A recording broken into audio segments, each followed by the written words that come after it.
Om Namo Bhagavate Vasudevaya. Om Namo Bhagavate Vasudevaya. Om Namo Bhagavate Vasudevaya. Om Ajnanatimirandasya Ajnananjana Shalakaya Chakshurunmilitam Yena Tasmai Shri Gurave Namaha. Namo Om Vishnupadaya Krishna Preshtaya Bhutale Srimate Bhakti Vedanta Swami Niti Namine.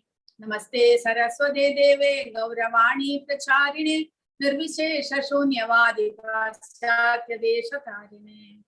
Jaya Shri Krishna Chaitanya Prabhu Nityananda Shri Advaita Gadadhara Shri Vasadi Gaura Bhakta Vrinda. Hare Krishna Krishna Krishna Hare Hare Hare Rama Rama Rama Hare Hare. Hare Krishna. 12ാം അധ്യായം രണ്ടാമത്തെ പാർട്ടാണ്. അപ്പോൾ 12ാം അധ്യായത്തിൽ ഭഗവാൻ ഭക്തിയോഗത്തെ കുറിച്ച് ഉപദേശിക്കുകയാണ്.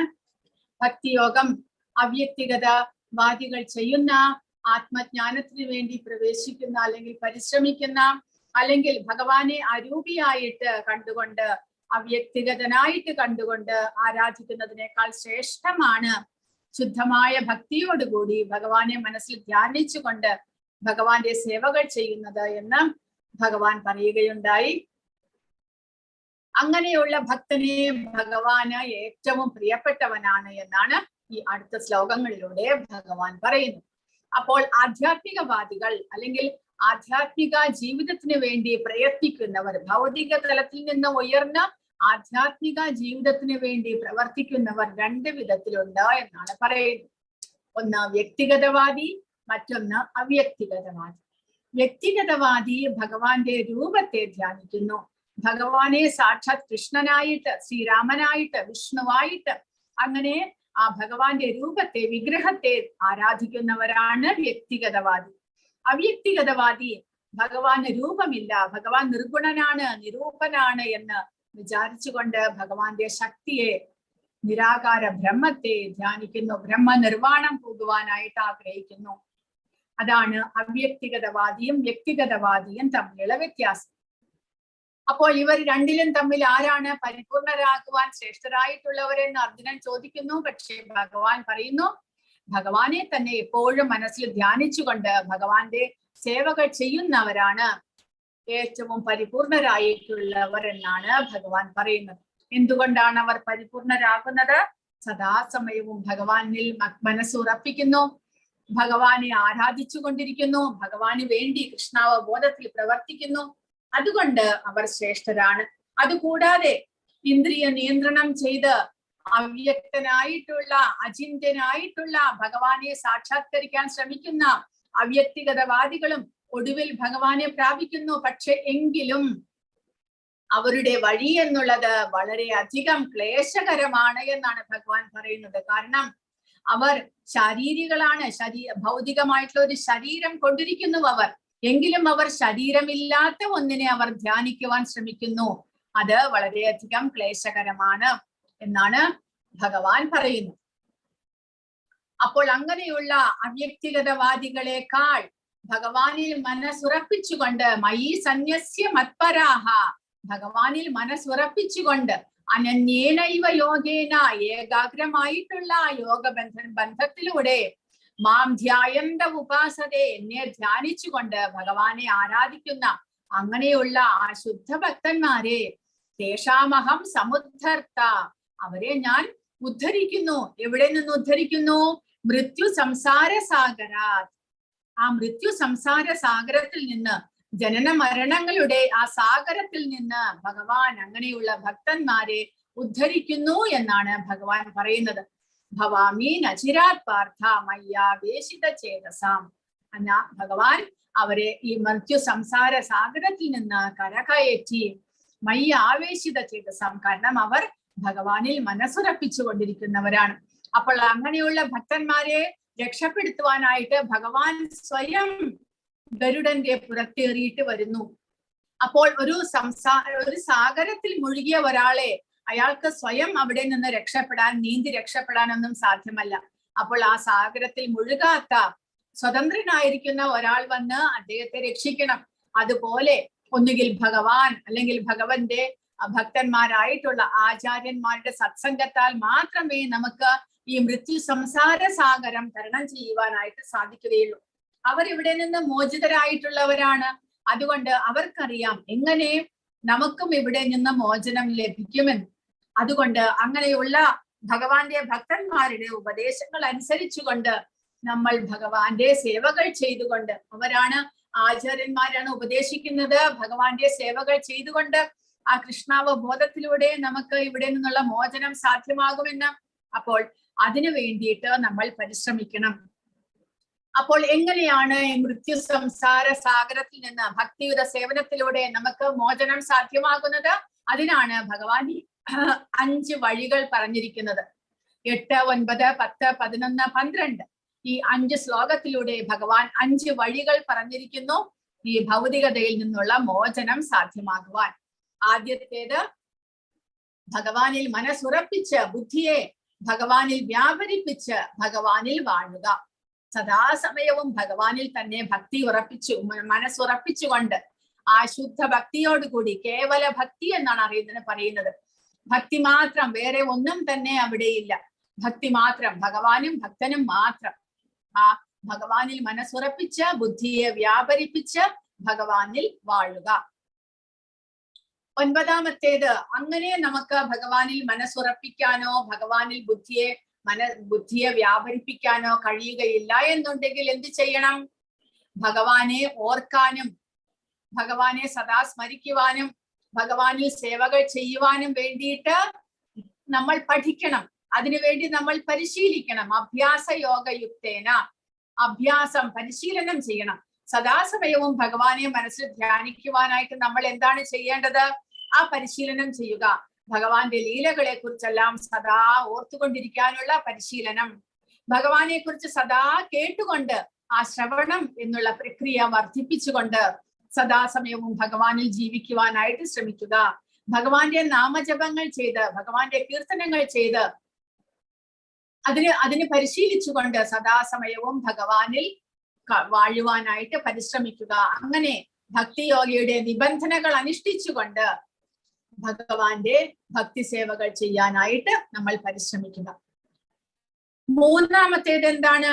നമ്മുടെ കർമ്മത്തിന്റെ ഫലമെല്ലാം ഭഗവാന് അർപ്പിക്കുക. ഭഗവത് അർപ്പിതമായിട്ടുള്ള കർമ്മങ്ങൾ ചെയ്ത് ഭഗവാന് നമ്മുടെ കർമ്മം അർപ്പിച്ചുകൊണ്ടുള്ള പ്രവൃത്തിയാണ് അടുത്തത് എന്നാണ് പറയുന്നത്. അതാണ് 10ാമത്തേത്. നമ്മുടെ കർമ്മമെല്ലാം ഭഗവാന് അർപ്പിക്കുക. ഇനി 11ാമത്തേതാണ് നമ്മൾ പറയാൻ പോകുന്നത്. അപ്പോൾ 10ാമത്തേത് മത്കർമ്മ, ഭഗവാന് വേണ്ടി കർമ്മം ചെയ്യുക. ഭഗവാന്റെ ഉപദേശങ്ങളെ മറ്റുള്ളവർക്ക് എത്തിക്കുവാനായിട്ട് നമ്മൾ പരിശ്രമിക്കുക.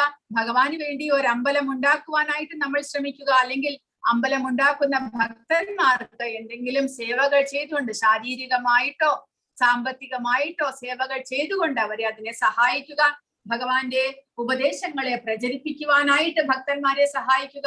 അങ്ങനെ പല വിധത്തിൽ നമുക്ക് ഭഗവാന് വേണ്ടിയിട്ട് കർമ്മങ്ങൾ ചെയ്യാം. അതും ചെയ്യാൻ സാധ്യമല്ലെങ്കിൽ നമ്മുടെ കർമ്മഫലം ഭഗവാൻ അർപ്പിക്കാനാണ് 11ാമത്തെ ശ്ലോകത്തിലൂടെ ഭഗവാൻ നമുക്ക് ഉപദേശിക്കുന്നത്. അഥൈതദപ്യശക്തോസി കർത്തും മതിയോഗമാശ്രിതഃ സർവകർമ്മഫലത്യാഗം തതഃ കുരൂയതാത്മവാൻ.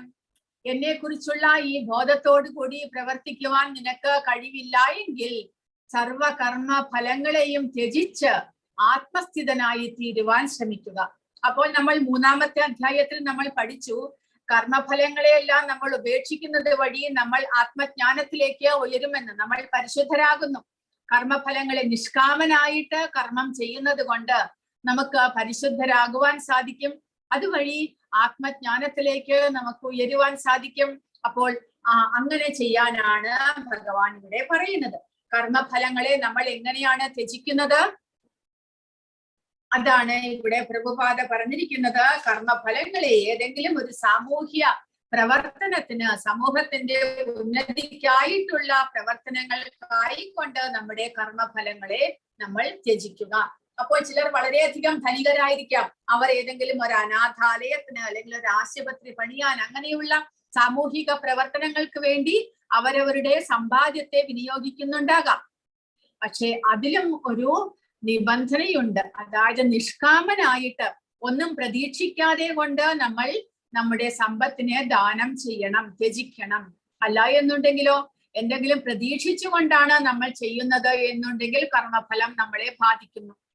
ഒന്നും പ്രതീക്ഷിക്കാതെ നമ്മുടെ കർമ്മഫലം, ഒരുപാട് സമ്പത്തുണ്ട് എനിക്ക്, ഇതെല്ലാം എനിക്ക് ഭാരമായിട്ട് തീരുമെന്ന് മനസ്സിലാക്കിക്കൊണ്ട് ആ സമ്പത്തിനെ നമ്മൾ ഒരു നല്ല കാര്യത്തിനായി കൊണ്ട് വിനിയോഗിക്കുകയാണ്. പക്ഷെ അതിന്റെ ഫലമൊന്നും, പുണ്യകർമ്മമൊന്നും നമ്മൾ പ്രതീക്ഷിക്കുന്നില്ല.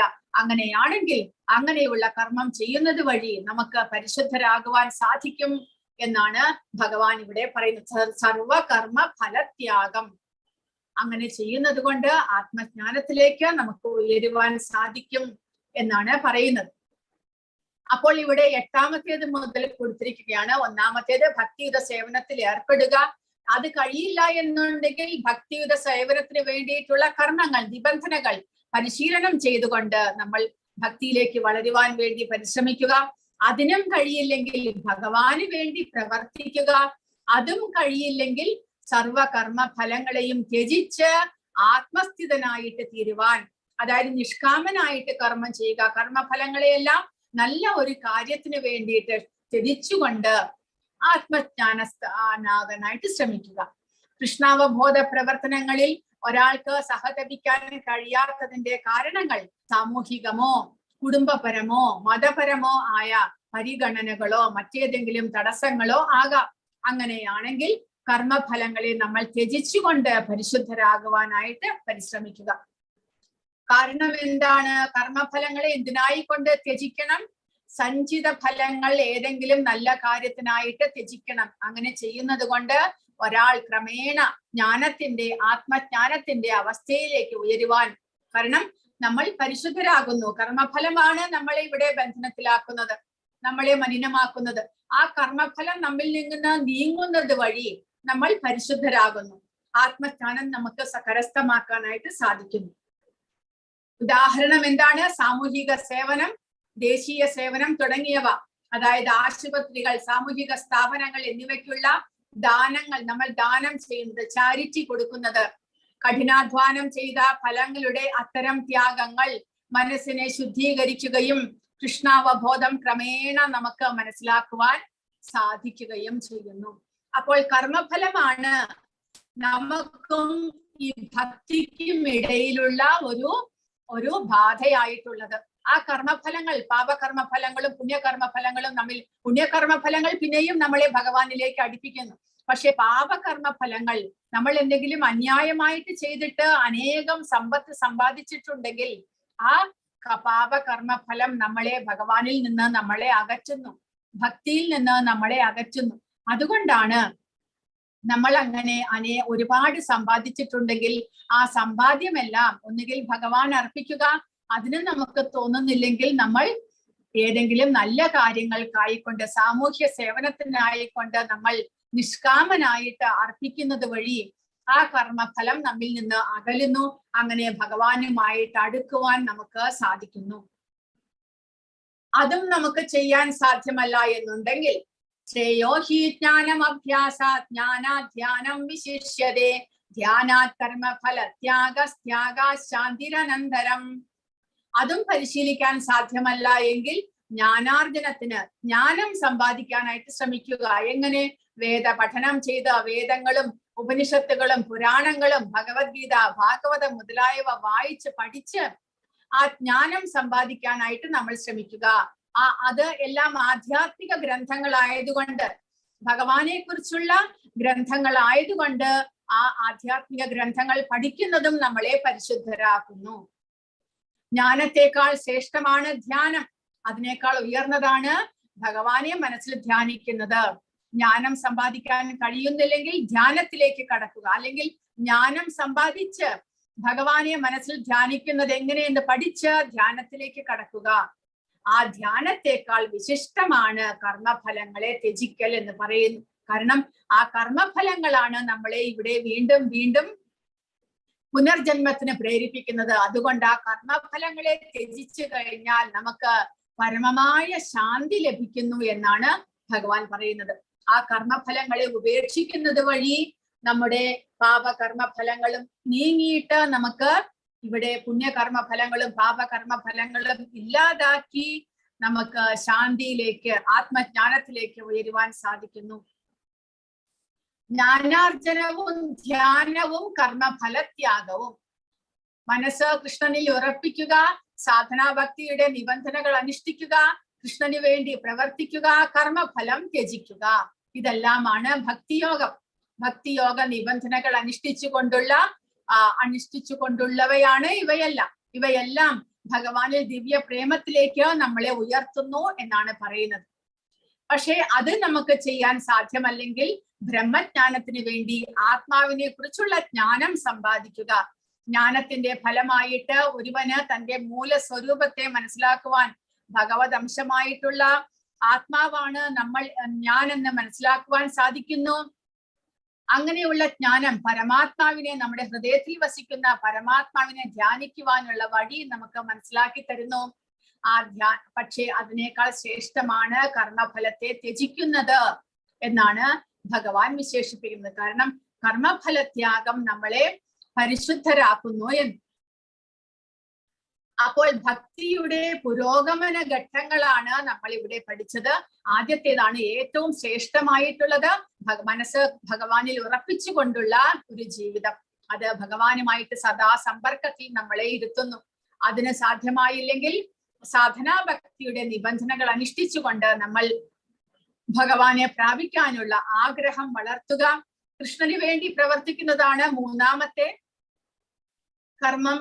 നാലാമത്തേത് പരിത്യാഗം, ശുദ്ധീകരണം, ക്രമേണയായിട്ട് ഉയരുക. ആദ്യം ജ്ഞാനം സമ്പാദിക്കണം. ജ്ഞാനത്തിലൂടെ ആത്മാവിനെ മനസ്സിലാക്കിയിട്ട് ആ ഭഗവാനെ, പരമാത്മാവിനെ മനസ്സിൽ ധ്യാനിക്കാൻ ശ്രമിക്കുക. പടിപടിയായിട്ട് ഉയരുന്നു.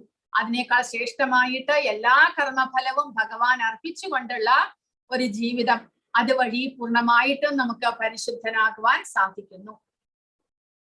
അപ്പോൾ ഇങ്ങനെയെല്ലാം ഏതെല്ലാം വഴികളിലൂടെ നമുക്ക് ഭക്തനാകുവാൻ സാധിക്കുമെന്ന് ഭഗവാൻ പറഞ്ഞു തന്നു. അങ്ങനെ ഒരു ഭക്തനാകുന്നതിന്റെ ഗുണം എന്താണ്? ആ ഭക്തനാകുക വഴി നമ്മിൽ ദൈവികമായിട്ടുള്ള ഗുണങ്ങൾ വളർന്നു വരുന്നു. ആ ദൈവികമായിട്ടുള്ള ഗുണങ്ങൾ വളർന്നു വന്ന ആ പരിശുദ്ധനായിട്ടുള്ള ഭക്തനെ ഭഗവാന് വളരെ പ്രിയപ്പെട്ടവനാണ് എന്നാണ് ഭഗവാൻ പറയുന്നത്. അപ്പോൾ നമ്മൾ ഈ ഭക്തി വളർത്തുക വഴി നമുക്ക് ഭഗവാന് പ്രിയപ്പെട്ടവരായി തീരുവാനായിട്ട് സാധിക്കുന്നു. അതാണ് 12 മുതൽ 20 വരെയുള്ള ശ്ലോകങ്ങളിലൂടെ ഭഗവാൻ പറഞ്ഞു തരുന്നത്. 13 മുതൽ 20 വരെയുള്ള ശ്ലോകങ്ങൾ. അദ്വേഷ്ടാ സർവഭൂതാനാം മൈത്രഃ കരുണ ഏവ ച നിർമമോ നിരഹങ്കാരഃ സമദുഃഖഃ സുഖക്ഷമീ സന്തുഷ്ടഃ സതതം യോഗി യഥാത്മാ ദൃഢനിശ്ചയഃ മയ്യർപ്പിതമനോ ബുദ്ധിർയോ മദ്ഭക്തഃ സമേ പ്രിയഃ. മാത്സര്യം കൂടാതെ സർവജീവസത്തകൾക്കും സുഹൃത്തായി, ഒന്നിലും അവകാശബോധവും മിഥ്യാഹങ്കാരവും ഇല്ലാതെ സുഖദുഃഖങ്ങളിൽ സമനില കൈക്കൊണ്ട് ക്ഷമാശാലിയായും സദാ സംതൃപ്തനായും നിയന്ത്രിത ആത്മാവായും മനസ്സും ബുദ്ധിയും എന്നിൽ ഉറപ്പിച്ച് ദൃഢനിശ്ചയത്തോടെ ഭക്തിയുത സേവനം അനുഷ്ഠിക്കുന്ന എന്റെ ഭക്തൻ എനിക്ക് ഏറ്റവും പ്രിയപ്പെട്ടവനാണ് എന്നിവിടെ ഭഗവാൻ പറയുന്നു. അതായത് ഇവിടെ കൊടുത്തിരിക്കുന്നത് ഗോസ്വാമികളുടെ പദമാണ്. ഗോസ്വാമികൾ വൃന്ദാവനത്തിൽ ചൈതന്യ മഹാപ്രഭുവിന്റെ ശിഷ്യന്മാരായിരുന്നു. അവരെ വൃന്ദാവനത്തിലെ ഭഗവാന്റെ ലീലകളെല്ലാം കണ്ടുപിടിക്കാനും അതിനെയെല്ലാം എക്സ്കവേറ്റ് ചെയ്ത് ഭഗവാന്റെ ലീലകൾ നടന്ന സ്ഥലങ്ങളെല്ലാം പുനരുജ്ജീവിപ്പിച്ച് ഭക്തന്മാർക്ക് അവിടേക്കുള്ള സന്ദർശനം എല്ലാം സാധ്യമാക്കുന്ന വിധത്തിൽ ആ ഭഗവാന്റെ ലീലകളുടെ സ്ഥലങ്ങളെല്ലാം പുനരുജ്ജീവിപ്പിച്ച് ഭഗവാനെ കുറിച്ചുള്ള ഭക്തി ജനങ്ങളിലെല്ലാം പ്രചരിപ്പിക്കുവാൻ വേണ്ടിയിട്ട് ഗോസ്വാമിമാരെ ചൈതന്യ മഹാപ്രഭു വൃന്ദാവനത്തിലേക്ക് പറഞ്ഞു വിടുന്നു.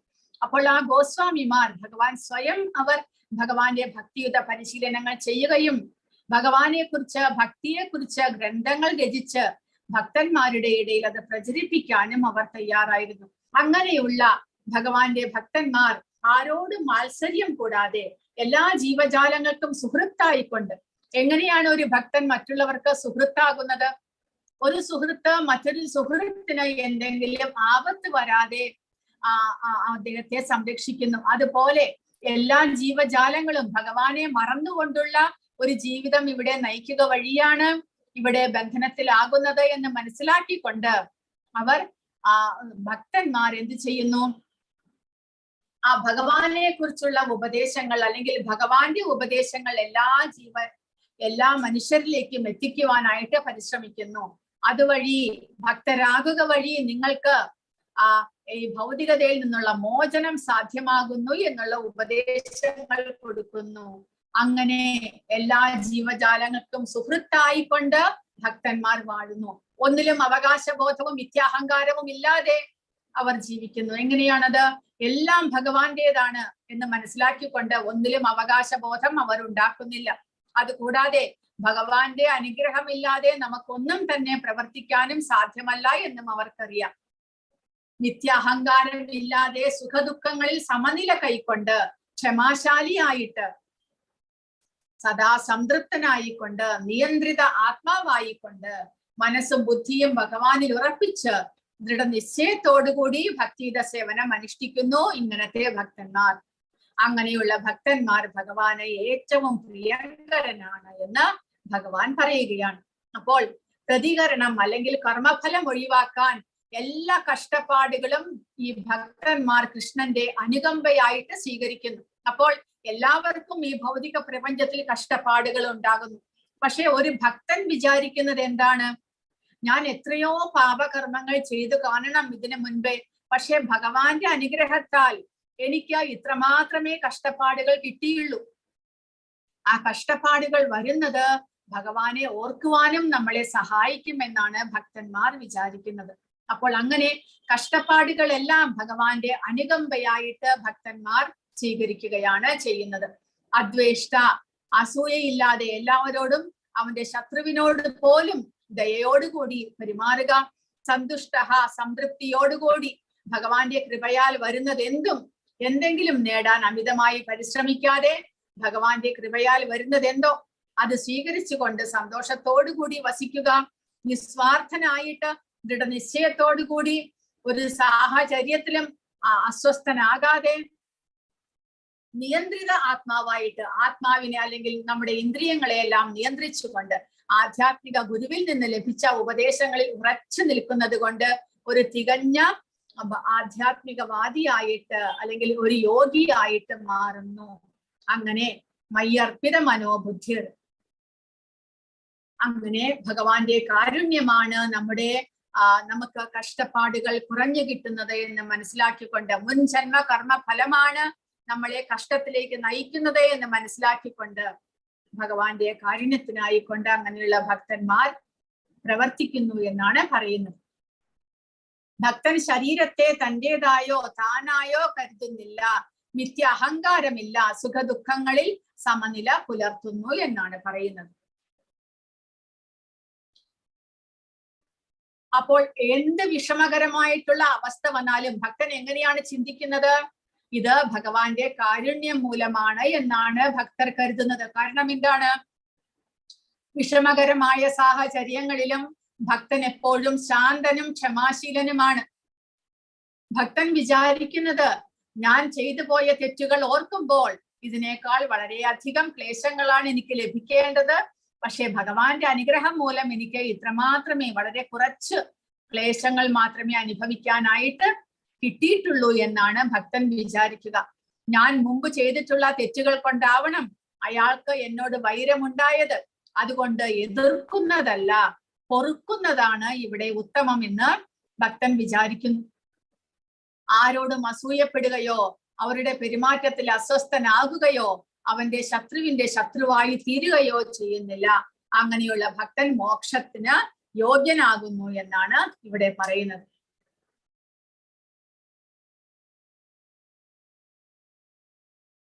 അപ്പോൾ ഇവിടെ ഭാഗവതത്തിലെ ഒരു ശ്ലോകം ഇവിടെ കൊടുത്തിരിക്കുന്നു. ബ്രഹ്മാവിന്റെ സ്തുതിയാണ്. തത്തേനു കമ്പാം സുസുമീക്ഷമാണോ ഭുഞ്ചാന ഏവാത്മകൃതം വിപാകം നമസ്തേ ജീവേതയോ മുക്തിപദേ സധായ ഭാഗ്. ധായ ഭാഗ് എന്ന് പറയുമ്പോൾ ഭഗവാന്റെ അനുകമ്പ കിട്ടുവാൻ, ഭഗവാന്റെ കരുണ കിട്ടുവാൻ യോഗ്യനാണ് ഒരു ഭക്തൻ. അങ്ങനെയുള്ള ഭക്തനെയാണ് ധായഭാഗ്, മുക്തിപദേ സാ ധായഭാഗ്. കാരണം എന്താണ്? അങ്ങയുടെ അകാരണമായ കാരുണ്യം അവനിൽ ചൊരിയാൻ ആത്മാർത്ഥമായി കാത്തിരിക്കുകയും തന്റെ മുൻകാല ദുഷ്പ്രവൃത്തികളുടെ പ്രതികരണങ്ങൾ സഹിക്കുകയും ഹൃദയം കൊണ്ടും വാക്കുകൊണ്ടും ശരീരം കൊണ്ടും അങ്ങേക്ക് ആദരവോടെ പ്രണാമം അർപ്പിക്കുകയും ചെയ്യുന്നവൻ തീർച്ചയായും മോചനത്തിന് അർഹനാണ്. അദ്ദേഹത്തിന്റെ ന്യായമായ അവകാശവാദമാണ് ഈ മോചനത്തിന് വേണ്ടി അദ്ദേഹം ആഗ്രഹിക്കുന്നത് ന്യായമാണ് എന്ന് ഇവിടെ പറയുന്നു. അതായത് ധായഭാഗ് എന്ന് പറയുമ്പോൾ ഭഗവാൻ കൃഷ്ണന്റെ കരുണ ഒരു ഭക്തനിൽ ചൊരിയണമെങ്കിൽ ചൊരിയാനായിട്ട് ആ ഭക്തൻ യോഗ്യനാണോ അല്ലയോ? അതാണ് നമ്മളുടെ ചോദ്യം. അപ്പോൾ യോഗ്യനാണ് എന്നിവിടെ പറയുന്നു. കാരണം എന്താണ്? ആ ഭക്തൻ തനിക്കുണ്ടാകുന്ന ക്ലേശങ്ങളെയെല്ലാം സഹിച്ചുകൊണ്ട് ആരോടും വൈരത്തോടോ അസൂയോടോ പെരുമാറാതെ ഭഗവാന്റെ കാരുണ്യം എപ്പോഴാണോ എന്നിൽ ചൊരിയുന്നത് എന്ന് കാത്തിരിക്കുന്ന ഭക്തനാണ്. ആ ഭഗവാന് എപ്പോഴും ആദരവോടുകൂടി പ്രണാമം അർപ്പിക്കുകയും ഭഗവാന്റെ സേവകൾ ചെയ്യുകയും ചെയ്യുന്ന ഭക്തന് ഭഗവാന്റെ കരുണ കിട്ടാൻ തീർച്ചയായിട്ടും യോഗ്യതയുണ്ട് എന്ന് ഇവിടെ പറയുന്നു. അങ്ങനെയുള്ള ഭക്തൻ ഭഗവാന് വളരെ പ്രിയപ്പെട്ടവനാണ്. യസ്മാനോദ്വിജതേ ലോകോ ലോകാനോദ്വിജതേ ചയഃ ഹർഷാമർഷഭയോദ്വേഗൈർ മുക്തോ യഃ സാ ച മേ പ്രിയഃ. ആരാലാണോ ആർക്കും ബുദ്ധിമുട്ടുകളൊന്നും ഇല്ലാത്തത്, ആരാണോ ഏതൊരുവനാലും അസ്വസ്ഥനായി തീരാത്തത്, സുഖദുഃഖങ്ങളിലും ഭയോത്കണ്ഠകളിലും സമചിത്തനായിരിക്കുന്നവൻ ആരാണോ, അങ്ങനെയുള്ള എന്റെ ഭക്തൻ എനിക്ക് വളരെ പ്രിയപ്പെട്ടവനാണ് എന്ന്. അപ്പോൾ ഭക്തന്മാർ മറ്റുള്ളവർക്ക് ഒരു ബുദ്ധിമുട്ടും ഉണ്ടാക്കുന്നില്ല. അതുകൂടാതെ മറ്റുള്ളവരാൽ തനിക്ക് എന്തെങ്കിലും ബുദ്ധിമുട്ടുണ്ടായാലും അവരോട് പൊറുക്കുവാനും ക്ഷമിക്കുവാനും ഭക്തന് സാധിക്കുന്നു. അതുകൊണ്ട് ഒരു കാര്യത്തിലും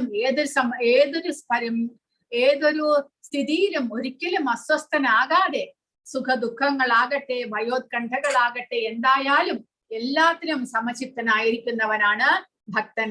അങ്ങനെയുള്ള ഭക്തൻ ഭഗവാന് ഏറ്റവും പ്രിയപ്പെട്ടവനാണ് എന്ന് പറയുന്നു. അപ്പോൾ ഇവിടെ കൊടുത്തിരിക്കുന്നത് ചിത്രകേതു എന്നുള്ള ഒരു ഗന്ധർവന്റെ വിദ്യാധരന്റെ കഥയാണ്. ഈ വിമാനത്തിൽ കാണുന്നതാണ് ചിത്രകേതു എന്നുള്ള വിദ്യാധരൻ. അദ്ദേഹം ഭഗവാന്റെ ഭക്തനാണ്. അദ്ദേഹം ഒരു ദിവസം അദ്ദേഹത്തിന്റെ ആ രഥത്തിൽ ആകാശത്തിലൂടെ സഞ്ചരിക്കുന്ന തേരാണത്, വിമാനമാണത്.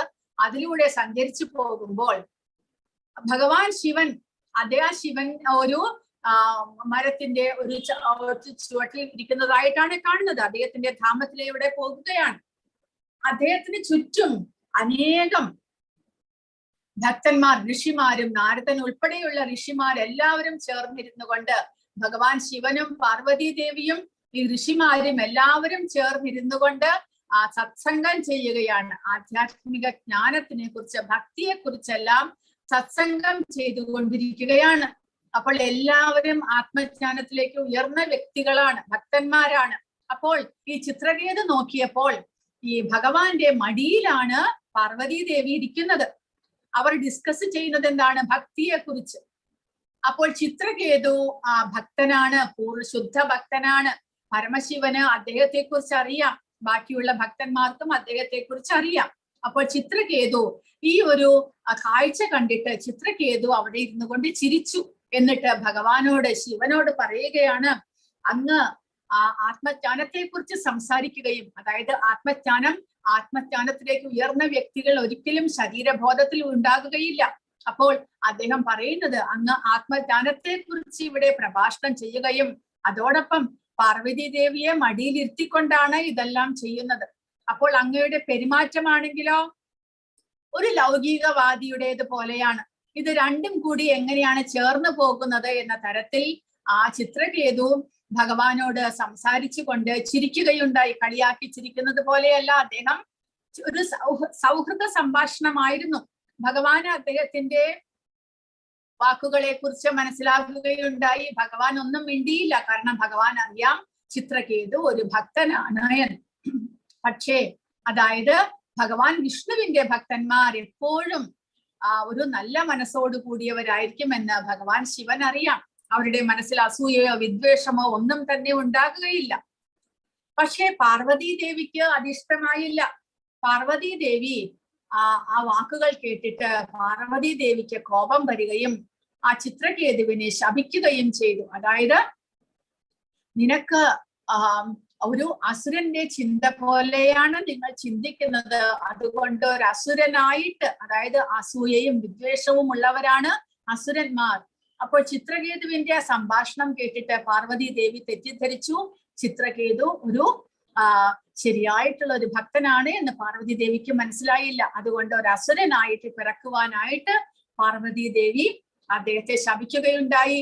പക്ഷെ ചിത്രകേതുവിന് ഒരു ദുഃഖവും ഉണ്ടായില്ല. അദ്ദേഹം അവിടെ നിന്നുകൊണ്ട് തന്നെ ആ പാർവതി ദേവിയും ഭഗവാനെയും നമസ്കരിച്ചുകൊണ്ട് ആ ശിക്ഷ ഏറ്റുവാങ്ങിക്കൊണ്ട് അദ്ദേഹം അവിടെ നിന്ന് പോവുകയും ചെയ്തു. അപ്പോൾ ഭഗവാൻ ശിവൻ പാർവതി ദേവിയെ ഉപദേശിക്കുകയുണ്ടായി. ഭഗവാൻ വാസുദേവന്റെ ഭക്തന്മാരാണ്. ഭഗവാൻ വാസുദേവന്റെ ഭക്തന്മാർ ഒരിക്കലും ഒന്നിനോടും ക്ഷോഭിക്കുകയോ തനിക്ക് വന്ന ആപത്തുകളിൽ പശ്ചാത്തപിക്കുകയോ അല്ലെങ്കിൽ തനിക്ക് വന്ന ആപത്തുകളിൽ ഒരിക്കലും ദുഃഖിക്കുകയോ ചെയ്യാത്ത. കാരണം പാർവതി ദേവിക്ക് ആശ്ചര്യമായി. ചിത്രകേതു ഒന്നും തന്നെ മിണ്ടാതെ ആ പാർവതി ദേവിയുടെ ശാപത്തെ സ്വീകരിച്ചുകൊണ്ട് മടങ്ങിപ്പോകുകയാണ് ചെയ്തത്. അല്ലാതെ കോപപ്പെടുകയോ ദുഃഖിക്കുകയോ ക്ഷമ ചോദിക്കുകയോ ഒന്നും തന്നെ ചെയ്തില്ല. അതുകൊണ്ട് പരമശിവൻ ഉപദേശിച്ചു, ഭഗവാൻ വിഷ്ണുവിന്റെ ഭക്തന്മാർ അത്രമാത്രം യോഗ്യതയുള്ളവരാണ്. കാരണം ആത്മജ്ഞാനം സിദ്ധിച്ചവരാണ്. ഭഗവാനെ കുറിച്ചുള്ള പൂർണ്ണ അറിവോടുകൂടിയാണ് അവർ ഭക്തന്മാരാകുന്നത്. അതുകൊണ്ട് അവർ പൂർണ്ണമായിട്ടും യോഗ്യതയുള്ളവരാണ് എന്ന് പറയുന്നു. അപ്പോൾ ഇവിടെ അതിനെ കുറിച്ച് എക്സ്പ്ലെയിൻ ചെയ്യുകയാണ്. ഒരിക്കലും മറ്റുള്ളവർക്ക് വിഷമം ഉണ്ടാക്കുന്നില്ല, മറ്റുള്ളവരാൽ സ്വയം അസ്വസ്ഥരാകുന്നുമില്ല. അതാണ് ഇവിടെ പ്രഹ്ലാദ മഹാരാജാവിനെ കൊടുത്തിരിക്കുന്നത്. പ്രഹ്ലാദ മഹാരാജാവിനെ അച്ഛൻ ഹിരണ്യകശിപു പല വിധത്തിലും ഉപദ്രവിക്കാൻ നോക്കി, കൊല്ലുവാൻ നോക്കി. പക്ഷെ ഒരിക്കലും അച്ഛന്റെ പെരുമാറ്റം മൂലം പ്രഹ്ലാദന് ദുഃഖമുണ്ടാക്കുകയോ പ്രഹ്ലാദൻ തിരിച്ച് അച്ഛനോട് എന്തെങ്കിലും ദേഷ്യപ്പെടുകയോ കുറ്റപ്പെടുത്തുകയോ ഒന്നും തന്നെ ചെയ്തില്ല. അതാണ് ഒരു ശുദ്ധനായിട്ടുള്ള ഭക്തൻ, പൂർണ്ണമായിട്ടും ഭഗവാന്റെ ആശ്രയത്തിൽ വസിക്കുന്ന ഭക്തൻ. ഭക്തൻ എപ്പോഴും കൃഷ്ണാവബോധത്തിൽ മുഴുകിയിരിക്കുന്നതിനാൽ ഭൗതിക സാഹചര്യങ്ങൾക്ക് അവനെ ചലിപ്പിക്കാൻ കഴിയില്ല. ഏതൊരുവനാലും അസ്വസ്ഥനാകുന്നില്ല. ഇത്തരം ഒരു ഘട്ടം ഭഗവാന്റെ കൃപയാൽ ലഭിക്കുന്നതാണ്. ആർക്കും യാതൊരുവിധ ബുദ്ധിമുട്ടുകളും ഉണ്ടാക്കുകയില്ല. എല്ലാവരോടും കനിവുള്ളതിനാൽ അത്തരം ഒരു ഭക്തനിൽ നിന്ന് ആർക്കും ആശങ്കയോ ഭയത്തിനോ അസന്തുഷ്ടിക്കോ ഇടവരുന്നില്ല. അനപേക്ഷ ശുചിർദക്ഷ ഉദാസീനോ ഗതവ്യഥഃ സർവാരംഭ പരിത്യാഗി യോ മദ്ഭക്തഃ സമേ പ്രിയഃ. സാധാരണ കർമ്മക്രമങ്ങളെ ഒന്നിനെയും ആശ്രയിക്കാത്തവനും വിശുദ്ധനും നിപുണനും ഉത്കണ്ഠ വ്യഥ എന്നിവയില്ലാത്തവനുമായ എന്റെ ഭക്തൻ എനിക്ക് ഏറ്റവും പ്രിയപ്പെട്ടവനാണ്. അപ്പോൾ സാധാരണ കർമ്മക്രമങ്ങൾ എന്ന് പറയുന്നത് ലൗകികമായിട്ട് എന്തെങ്കിലും സമ്പാദിക്കാനോ ധനം സമ്പാദിക്കാനോ എന്തെങ്കിലും വസ്തു സമ്പാദിക്കാനോ ഒന്നിലും ആസക്തിയില്ല. എങ്ങനെയെങ്കിലും ദിവസം തള്ളി നീക്കണം, അത്രമാത്രം. എന്നാൽ എല്ലാത്തിലും സന്തുഷ്ടിയോടുകൂടി സംതൃപ്തിയോടുകൂടി ഇരിക്കുന്നവരുമാണ് ഭക്തൻ. അങ്ങനെയുള്ള ഭക്തനെക്കാണ് നമുക്ക് അറിയാം സുദാമാവ് അല്ലെങ്കിൽ കുചേലൻ. അദ്ദേഹം ഒരു ദരിദ്ര ബ്രാഹ്മണനായിരുന്നു. അദ്ദേഹത്തിന് വേണമെങ്കിൽ ആ ബ്രാഹ്മണ വൃത്തി കൊണ്ട് മറ്റുള്ളവരിൽ നിന്ന് ധനം സമ്പാദിക്കാമായിരുന്നു. എങ്കിലും ആരെങ്കിലും എന്തെങ്കിലും കൊടുത്താൽ മാത്രം സ്വീകരിച്ചുകൊണ്ട് ദിവസം മുഴുവൻ പട്ടിണിയായാലും ആരോടും ഒരു കംപ്ലൈന്റും പറയാതെ സദാസമയവും ഭഗവാന്റെ നാമജപത്തിൽ ഇരിക്കുന്ന വ്യക്തിയായിരുന്നു കുചേലൻ. തന്റെ ഭാര്യയും മക്കളും പട്ടിണിയാണെങ്കിലും ഒരിക്കലും ധനം സമ്പാദിക്കാൻ അദ്ദേഹം ശ്രമിച്ചിരുന്നില്ല. കാരണം ഭഗവാൻ കനിഞ്ഞരുളിയാൽ എനിക്കതുണ്ടാകും എന്ന് അദ്ദേഹത്തിന് ഉറപ്പുണ്ടായിരുന്നു. എന്തോ ഭഗവാൻ കനിഞ്ഞിട്ടില്ല, ഞാൻ പാപകർമ്മങ്ങൾ ചെയ്തു കാണും, അതുകൊണ്ടാണ് ഭഗവാൻ കനിയാത്തത്. അങ്ങനെയാണ് അദ്ദേഹം ചിന്തിച്ചിരുന്നത്. അപ്പോൾ ഭാര്യയുടെ നിർബന്ധത്താൽ അദ്ദേഹം ഭഗവാനെ കാണാൻ പോയെങ്കിലും അദ്ദേഹം ഭഗവാനോട് ഒരിക്കലും തനിക്ക് ധനമുണ്ടാകണമെന്നോ തന്റെ ദാരിദ്ര്യം മാറണമെന്നോ ആഗ്രഹിച്ചില്ല. അദ്ദേഹത്തോട് നേരിട്ട് പറഞ്ഞുമില്ല. ഭഗവാൻ കനിഞ്ഞരുളി. അതുകൊണ്ട് കുചേലന് അല്ലെങ്കിൽ സുദാമാവിന് വളരെയധികം ഐശ്വര്യമുണ്ടായി എന്ന് മാത്രം. അങ്ങനെയുള്ള ആ ശുദ്ധ ഭക്തനാണ് ഭഗവാൻ ഏറ്റവും പ്രിയപ്പെട്ടവനുമാണ് എന്ന് ഭഗവാൻ ഇവിടെ പറയുന്നു. യോ ന ഹൃഷ്യതി ന ദ്വേഷ്ടി ന ശോചതി ന കാംക്ഷതി ശുഭാശുഭ പരിത്യാഗി ഭക്തിമാൻ യഹ സമേ പ്രിയഃ. സന്തോഷിക്കുകയോ ദ്വേഷിക്കുകയോ ദുഃഖിക്കുകയോ ആഗ്രഹിക്കുകയോ ചെയ്യാത്തവനും ശുഭങ്ങളെയും അശുഭങ്ങളെയും ത്യജിച്ചവനുമായ ഭക്തൻ എനിക്ക് അത്യന്തം പ്രിയനാണ് എന്നിവിടെ പറയുന്നു. അപ്പോൾ പ്രഹ്ലാദൻ ഹിരണ്യകശിപു പ്രഹ്ലാദനെ ഉപദ്രവം ഏൽപ്പിക്കുമ്പോൾ ദുഃഖിക്കുകയും ചെയ്തില്ല, തന്റെ അച്ഛനെ വിദ്വേഷിക്കുകയോ ചെയ്തില്ല. തന്റെ അച്ഛൻ ഒരു നല്ല പിതാവാകണം, തന്നെ സ്നേഹിക്കണം എന്നുള്ള ആ ഒരു ആഗ്രഹവും ഇല്ലാതെ പിന്നെയോ ശുഭങ്ങളെയും അശുഭങ്ങളെയും എല്ലാം ത്യജിച്ചവനാകുന്നു. പക്ഷേ സദാസമയവും ഭഗവാനിൽ ആശ്രയം പൂണ്ടവനുമാകുന്നു. ഭഗവാനെ ആശ്രയം പൂണ്ടിരുന്നത് കൊണ്ടാണ് പ്രഹ്ലാദനെ ഹിരണ്യകശിപുവിന് ഒന്നും ചെയ്യാൻ സാധിക്കാതെ വന്നത് എന്നും മനസ്സിലാക്കണം. അങ്ങനെയുള്ള ഭക്തൻ ഭഗവാന് വളരെ പ്രിയപ്പെട്ടവനാണ് എന്ന്. ദുഃഖിക്കുകയോ ആഗ്രഹിക്കുകയോ ചെയ്യാത്തവനാണ്. മകനെയോ ശിഷ്യനെയോ ലഭിക്കാൻ ആകുലപ്പെടുന്നില്ല, അവരെ ലഭിക്കാതെ വിലപിക്കുന്നുമില്ല. ഭൗതിക ലാഭ നഷ്ടങ്ങളിൽ സന്തോഷമോ സന്താപമോ തോന്നുന്നില്ല. ഭഗവത് പ്രീതിക്ക് വേണ്ടി ഏതാപത്തും ചുമക്കാൻ തയ്യാറാണ് അയാൾ. ഭക്തിയുടെ സേവനം നിർവഹിക്കുന്നതിൽ ഒരു തടസ്സവും അദ്ദേഹത്തിന് ഉണ്ടാകുന്നില്ല. അങ്ങനെയുള്ള ഭക്തിമാൻ എല്ലാ ഗുണങ്ങളും പ്രത്യക്ഷപ്പെടുന്ന ഏറ്റവും അത്യാവശ്യമായ ഗുണമുള്ളയാളാണ് ഭക്തൻ. അങ്ങനെയുള്ള ഭക്തൻ ഭഗവാന് വളരെ പ്രിയപ്പെട്ടവനാണ് എന്ന്. സമശത്രൗ ച മിത്രേ ച തഥാ മാനാപമാനയോഃ ശീതോഷ്ണ സുഖ ദുഃഖേഷു സമഃ വിവർജിതഃ. തുല്യനിന്ദാസ്തുതിർമൗനി സന്തുഷ്ടോ യേന കേനചിത് അനികേതഃ സ്ഥിരമതിർഭക്തിമാൻ മേ പ്രിയോ നരഃ. ശത്രുക്കളിലും മിത്രങ്ങളിലും സമഭാവനയോടെ മാന അപമാനങ്ങൾ, ശീതോഷ്ണങ്ങൾ, സുഖ ദുഃഖങ്ങൾ, ആദരവും അനാദരവും, യശസ് ദുഷ്കീർത്തി എന്നീ ദ്വന്ദ്ങ്ങളെ ഒരേ വിധം കൈക്കൊണ്ട് അസത് സംഘത്തിൽ നിന്ന് എല്ലായ്പ്പോഴും മുക്തനും മൗനിയും ജ്ഞാനത്തിൽ ഉറച്ചവനും സദാ സംതൃപ്തനുമായി ഗാർഹിക ബോധം ഉപേക്ഷിച്ച് ഭക്തിയുത സേവനത്തിൽ ഏർപ്പെട്ടിരിക്കുന്ന ഭക്തൻ എനിക്ക് എത്രയും പ്രിയപ്പെട്ടവനാണ് എന്ന് ഭഗവാൻ പറയുന്നു. അപ്പോൾ കൃഷ്ണാവബോധത്തിൽ പൂർണ്ണമായിട്ടും ഉൾപ്പൂകിയിരിക്കുന്ന ഭക്തൻ, കൃഷ്ണാവബോധത്തിൽ എല്ലാ വിധത്തിലുള്ള നല്ല യോഗ്യതകളും നല്ല ഗുണങ്ങളും വന്നിരിക്കുന്നു എന്നാണ് ഇവിടെ പറയുന്നത്. ഭക്തൻ എന്നറിയപ്പെടണമെങ്കിൽ ഗുണങ്ങൾ വളർത്തിയെടുക്കണം. അതിനു വേണ്ടി ഒരാൾ കരുതിക്കൂട്ടി പ്രവർത്തിക്കേണ്ട. കാരണം കൃഷ്ണാവബോധത്തോടെ ഭക്തിയുടെ സേവനത്തിൽ ഏർപ്പെടുന്നത് വഴി തന്നെ നല്ല ഗുണങ്ങൾ നമ്മിൽ വളർന്നു വരുന്നു. ഭക്തനല്ലാത്തവന് ഈ ഗുണങ്ങളൊന്നും തന്നെ ലഭിക്കുകയുമില്ല. അത് നമ്മൾ മനസ്സിലാക്കണം. ഭക്തനായി കഴിഞ്ഞാൽ നമ്മൾ പരിശ്രമിക്കാതെ തന്നെ നമ്മിൽ നല്ല ഗുണങ്ങൾ വളർന്നു വരുന്നു. പക്ഷെ ഭക്തനല്ലാത്തവനിൽ നല്ല ഗുണങ്ങളൊന്നും തന്നെ ഉണ്ടാവുകയുമില്ല. അതും നമ്മൾ മനസ്സിലാക്കണം.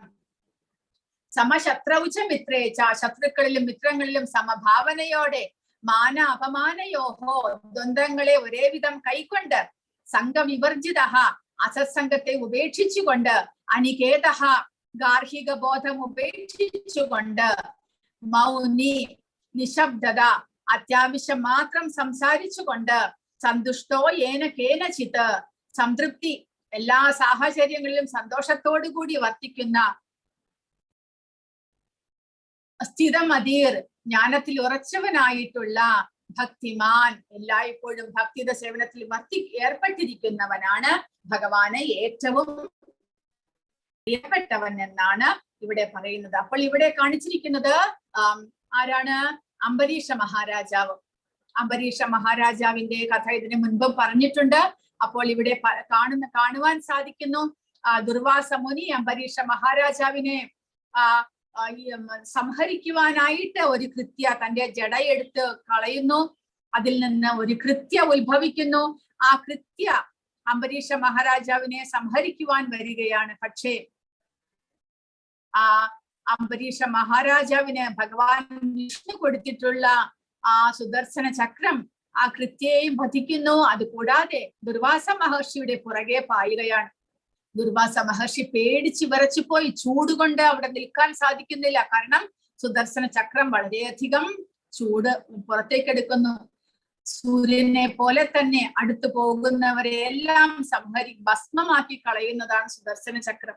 അപ്പോൾ ആ ദുർവാസ മഹർഷി അവിടെ നിന്ന് ഓടി. എന്നാൽ നേരെ തിരിച്ച് ആ അംബരീഷ മഹാരാജാവിൽ സംഹരിക്കാൻ പോയത് കൊണ്ടാണ് ഇങ്ങനെ ഉണ്ടായത് എന്ന് മനസ്സിലാക്കി ആ ഭക്തനെ ക്ഷമിക്കുവാനായിട്ട്, അല്ലെങ്കിൽ ഭക്തനോട് ക്ഷമ ചോദിക്കുവാനായിട്ട് ദുർവാസ മുനി ശ്രമിച്ചില്ല. അതാണ് ദുർവാസ മുനിക്ക് ആ ഭക്തന്റെ ഗുണങ്ങളെ മനസ്സിലാക്കുവാനായിട്ട് സാധിച്ചില്ല എന്ന് നമുക്ക് മനസ്സിലാക്കണം. അപ്പോൾ ദുർവാസ മുനി ബ്രഹ്മാവിന്റെ അടുത്ത്, ശിവന്റെ അടുത്ത്, അവസാനം വിഷ്ണുവിന്റെ അടുത്തും പോയി. പക്ഷെ ഇവിടെയും അദ്ദേഹത്തിന് രക്ഷ കിട്ടിയില്ല. കാരണം വിഷ്ണു ഭഗവാന് പറഞ്ഞത്, ഞാൻ ഭക്തന് പരാധീനനാണ്, ഭക്തൻ എനിക്ക് പൂർണ്ണമായിട്ടും ഭക്തനെ തന്നെ സമർപ്പിക്കുന്നു, അങ്ങനെയുള്ള ഭക്തന് ഞാൻ പൂർണ്ണമായിട്ടും എന്നെ തന്നെ സമർപ്പിക്കുന്നു. അതുകൊണ്ട് അങ്ങ് ഭക്തനോട് ഒരു അപരാധം ചെയ്തതുകൊണ്ട് ആ ഭക്തനിൽ തന്നെ ക്ഷമ ചോദിക്കണം എന്ന് പറഞ്ഞു വിടുകയാണ് ഭഗവാൻ വിഷ്ണുവും ചെയ്യുന്നത്.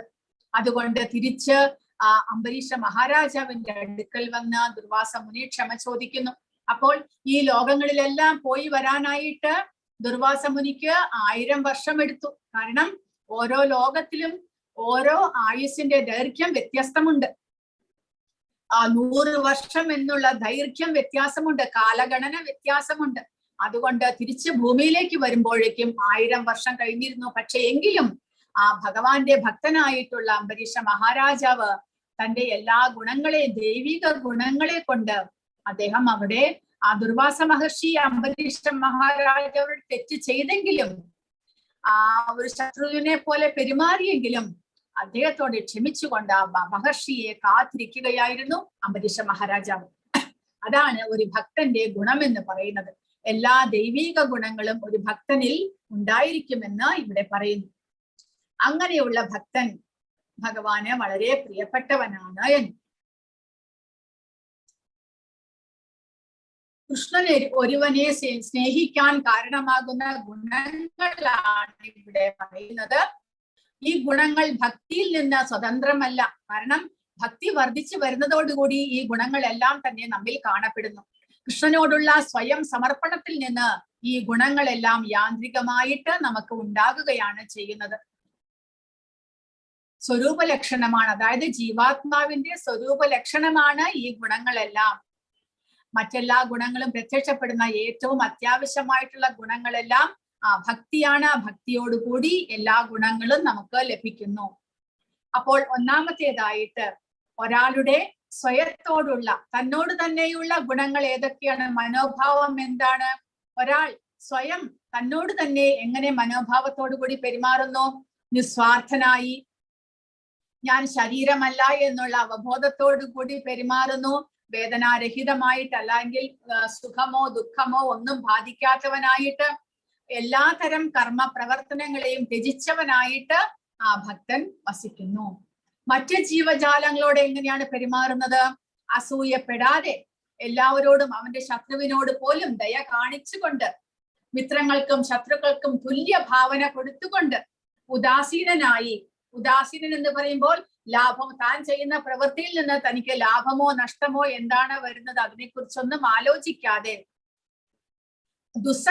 അസത്സംഗത്തിൽ നിന്ന് മോചിതനായിക്കൊണ്ട് ആ ഭക്തൻ വർത്തിക്കുന്നു. തനിക്ക് എന്തെങ്കിലും കാര്യങ്ങൾ സംഭവിക്കുമ്പോൾ ആ ഭക്തന്റെ പ്രതികരണം എന്താണ്? സംതൃപ്തനായി, തനിക്ക് എന്ത് ലഭിക്കുന്നുവോ അതിൽ സംതൃപ്തനായിക്കൊണ്ട് സഹിഷ്ണുതയോടുകൂടി ദക്ഷനായി, അല്ലെങ്കിൽ എല്ലാ കാര്യത്തിലും വിദഗ്ധനായിക്കൊണ്ട്, സ്വയം നിയന്ത്രിച്ചുകൊണ്ട്, സന്തോഷത്തിലും വിഷമത്തിലും സജ്ജരായി, ഉദാസീനനായിക്കൊണ്ട്, പരിശുദ്ധനായിക്കൊണ്ട്, ഭൗതിക നേട്ടത്തിലും നഷ്ടത്തിലും സന്തോഷിക്കുകയോ ദുഃഖിക്കുകയോ ചെയ്യുന്നില്ല. വിലാപമോ ആഗ്രഹങ്ങളോ ഇല്ല. എല്ലാത്തരം ഐശ്വര്യങ്ങളും അശുഭകരവും പാപപ്രവൃത്തികളും നേരിടുന്ന അതീന്ദ്രിയ ദ്വൈതങ്ങളിൽ സജ്ജീകരിച്ചിരിക്കുന്നു എന്നുള്ള ഗാർഹിക ബോധവും ഉപേക്ഷിച്ചുകൊണ്ട്, അതായത് ഐശ്വര്യമാകട്ടെ അശുഭങ്ങളാകട്ടെ എല്ലാം തന്നെ നമ്മുടെ കർമ്മത്തെ അനുഷ്ഠിച്ചിരിക്കും എന്ന് മനസ്സിലാക്കിക്കൊണ്ട് ആ ദ്വന്ദ്ങ്ങളിൽ നിന്ന് മോചിതനായിരിക്കുന്നു ഭക്തൻ. ദൃഢനിശ്ചയം മനസ്സും ബുദ്ധിയും പൂർണ്ണമായും പരമാത്മാവിൽ ഉറപ്പിച്ചുകൊണ്ട് ഭക്തി നിർഭരമായിട്ടുള്ള സേവനത്തിൽ മുഴുകിയ സ്ഥിരബുദ്ധിയായിട്ടുള്ള ഭക്തൻ അങ്ങനെയുള്ള ഭക്തൻ ഭഗവാന് ഏറ്റവും പ്രിയപ്പെട്ടവനാണ് എന്നാണ് പറയുന്നത്. ഏതു ധർമ്യാമൃതമിതം യഥോക്തം പര്യുപാസതേ ശ്രദ്ധദാനാമത്പരമാ ഭക്താസ്തേതീവ മേ പ്രിയാഹ. നാശരഹിതമായ ഈ ഭക്തിയുത സേവന മാർഗം പിന്തുടർന്ന് എന്നെ പരമലക്ഷ്യമാക്കിക്കൊണ്ട് വിശ്വാസത്തോടുകൂടി പൂർണ്ണമായും എന്നിൽ മുഴുകുന്നവൻ എനിക്ക് ഏറ്റവും പ്രിയപ്പെട്ടവരാണ് എന്ന്. അങ്ങനെയുള്ള ഭക്തനാണ് ഭഗവാൻ ഏറ്റവും പ്രിയപ്പെട്ടവർ. അതുകൊണ്ട് ആ ഭക്തനാകുവാൻ വേണ്ടിയിട്ട് ഭഗവാൻ നമ്മളോട് ആവശ്യപ്പെടുകയാണ് ചെയ്യുന്നത്. കാരണം ഭഗവാന് ഏറ്റവും പ്രിയപ്പെട്ടവർ ഭഗവാന്റെ ഭക്തന്മാരാണ്. സദാസമയവും ഭഗവാന്റെ ചിന്തയിൽ മുഴുകി ഭഗവാന്റെ സേവനങ്ങൾ ചെയ്തുകൊണ്ട് എല്ലാവരോടും സമഭാവനയായി പ്രവർത്തിച്ചുകൊണ്ട് ഇരിക്കുന്ന ഭക്തൻ ഭഗവാന് വളരെ പ്രിയപ്പെട്ടവനാണ്. അതുകൊണ്ട് ആ ഭക്തിയുത സേവന മാർഗം നമ്മൾ പിന്തുടരണം. ഭഗവാനെ ലക്ഷ്യമാക്കിക്കൊണ്ടുള്ള, ഭഗവാനെ പ്രാപിക്കാനുള്ള ആ ലക്ഷ്യം മുന്നിൽ കണ്ടുകൊണ്ടുള്ള ഒരു ജീവിതം നമ്മൾ പിന്തുടരണം. അങ്ങനെ ഭഗവാനിൽ തന്നെ നമ്മുടെ ചിന്തകൾ, ഒരു ദിവസത്തെ ചിന്തകൾ മുഴുവനും ഭഗവാനിൽ അർപ്പിച്ചുകൊണ്ടുള്ള ഒരു ജീവിതം, അങ്ങനെയുള്ള ഒരു ജീവിതം നമ്മളെ ഭഗവാനിലേക്ക് എത്തിക്കുന്നു എന്നാണ് പറയുന്നത്. കൃഷ്ണൻ ഏറ്റവും പ്രിയപ്പെട്ടവർ, ഭഗവാനെ പരമലക്ഷ്യമാക്കിയവർ. ഭഗവാന്റെ പരമപദം പോകുക എന്നുള്ള ഒരു ലക്ഷ്യത്തോടു കൂടി ഏകാഗ്ര ചിത്തരായി ദൃഢനിശ്ചയത്തോടുകൂടി പ്രവർത്തിക്കുന്നവർ ഭഗവാനെ ഏറ്റവും പ്രിയപ്പെട്ടവരാണ്. നാശരഹിതമായിട്ടുള്ള ഈ ഭക്തിയുത സേവന മാർഗം അവർ പിന്തുടരുന്നു. ഭഗവാനെ പരമലക്ഷ്യമാക്കിക്കൊണ്ട് വിശ്വാസത്തോടുകൂടി പൂർണ്ണമായും ഭഗവാനിൽ മുഴുകുന്നു. അങ്ങനെയുള്ള ഭക്തന്മാർ ഭക്തിപൂർവം ചെയ്യുന്ന ഭഗവത് സേവനമാണ് ആത്മസാക്ഷാത്കാരത്തിന് ഉതകുന്ന പ്രക്രിയകളിൽ വെച്ച് ശ്രേഷ്ഠം എന്നുള്ളതിന് സംശയമില്ല എന്ന് ഭഗവാൻ ഈ അധ്യായത്തിൽ സ്പഷ്ടമാക്കുന്നു. സജ്ജന സഹവാസത്താൽ ഒരാൾക്ക് ഭക്തിപൂർവമായ സേവനത്തിൽ താല്പര്യം വളരും. അങ്ങനെ ഒരു ആധ്യാത്മിക ആചാര്യനെ സമീപിച്ച് അദ്ദേഹത്തിൽ നിന്ന് ശ്രവിക്കാനും അതോടൊപ്പം ജപിക്കാനും വിധിക്കപ്പെട്ട നിബന്ധനകൾക്ക് വഴങ്ങി ശ്രദ്ധ, ആസക്തി, ഭക്തി എന്നിവകളോടെ സേവന വ്രതത്തിൽ ഏർപ്പെടാനും കഴിയുന്നതാണ്. ഈ മാർഗമാണ് ഈ അധ്യായത്തിൽ ശുപാർശ ചെയ്യപ്പെടുന്നത്. അതുകൊണ്ട് പരമപുരുഷനെ പ്രാപിക്കുന്നതിനും ആത്മസാക്ഷാത്കാരത്തിനുമുള്ള ഒരേ ഒരു നിരപേക്ഷമായ മാർഗം ഭക്തിയുത സേവനമാണ് എന്നതിന് സംശയമില്ല. അപ്പോൾ ആ ഭഗവാനെ പ്രാപിക്കാനും ആത്മജ്ഞാനത്തിലേക്ക് ഉയരുവാനും ഈ ഭൗതികതയിൽ നിന്നുള്ള മോചനത്തിനും എല്ലാത്തിനും ഏറ്റവും ശ്രേഷ്ഠവും ഏറ്റവും ലളിതവുമായിട്ടുള്ളതും ഭഗവാന് ഏറ്റവും പ്രിയപ്പെട്ടതുമായിട്ടുള്ള മാർഗമാണ് ഈ ഭക്തിയുത സേവനം, അല്ലെങ്കിൽ കൃഷ്ണാവബോധത്തിലൂടെ ഭഗവാന്റെ സേവനങ്ങൾ ചെയ്യുന്ന ഭക്തിമാർഗം. അതാണ് ഏറ്റവും ശ്രേഷ്ഠമായിട്ടുള്ളത് എന്ന് ഈ അധ്യായത്തിലൂടെ ഭഗവാൻ നമുക്ക് പറഞ്ഞു തരുന്നു. അടുത്ത അധ്യായം ജ്ഞാനത്തെ കുറിച്ചാണ്. അതായത് ആധ്യാത്മിക ജ്ഞാനത്തെ കുറിച്ച് ഭഗവാൻ അറിവ് പറഞ്ഞു തരുന്നു. അറിവെന്ന് പറഞ്ഞാൽ ഭൗതിക പ്രകൃതിയെ കുറിച്ച്, നമ്മൾ ജീവാത്മാക്കളെ കുറിച്ച്, ഭഗവാനെ കുറിച്ച് എല്ലാമുള്ള അറിവ് അടുത്ത അധ്യായങ്ങൾ 13, 14, 15, 16, 17 അധ്യായങ്ങളിലൂടെ ഭഗവാൻ പറഞ്ഞു തരുന്നു. കാരണം ആ ആധ്യാത്മിക ജ്ഞാനം ലഭിക്കുന്നത് നമ്മുടെ ഭക്തിയെ ദൃഢമാക്കുന്നു. ഭഗവാനാണ് പരമപുരുഷൻ എന്നും ഭഗവാനെ സേവിക്കുന്നതാണ് നമുക്ക് ശ്രേഷ്ഠമായിട്ടുള്ളത് എന്നും നമ്മൾ മനസ്സിലാക്കുന്നത് ആ തികഞ്ഞ അറിവോടുകൂടിയായിരിക്കണം. തത്വത്തിൽ നമ്മൾ മനസ്സിലാക്കണം. നമ്മിൽ ആ ജ്ഞാനം വളരുമ്പോൾ നമ്മൾ പിന്നെ ഭക്തി മാർഗത്തിൽ നിന്ന് ഒരിക്കലും പിന്തിരിയില്ല. നമ്മൾ എപ്പോഴെങ്കിലും നമുക്ക് സമയം കിട്ടിയില്ല, നമ്മളത് താൽക്കാലികമായിട്ട് ഉപേക്ഷിച്ചേക്കാം. എങ്കിലും ആ ജ്ഞാനം ഉള്ളിലുള്ളത് കൊണ്ട്, അറിവ് ഉള്ളിലുള്ളത് കൊണ്ട് നമ്മൾ തിരിച്ച് ഭക്തിയിലേക്ക് തന്നെ വരും എന്നുള്ളത് ഉറപ്പാണ്. കാരണം ഭഗവാന്റെ കരുണയും നമ്മളോടൊപ്പം ഉണ്ടാകും. അതുകൊണ്ട് ഭഗവാൻ ആത്മജ്ഞാനത്തെ നമുക്ക് ഉപദേശിച്ചു തരുന്നു. നാളെ 13 മുതലുള്ള അധ്യായത്തിൽ ആത്മജ്ഞാനം അല്ലെങ്കിൽ എല്ലാ തരത്തിലുള്ള അറിവിനെയും ഭഗവാൻ നമുക്ക് പങ്കിടുകയാണ്. ഹരേ കൃഷ്ണ. ഇനി 2 ആഴ്ചയായിട്ട് നമ്മൾ ശിഷ്ടാഷ്ട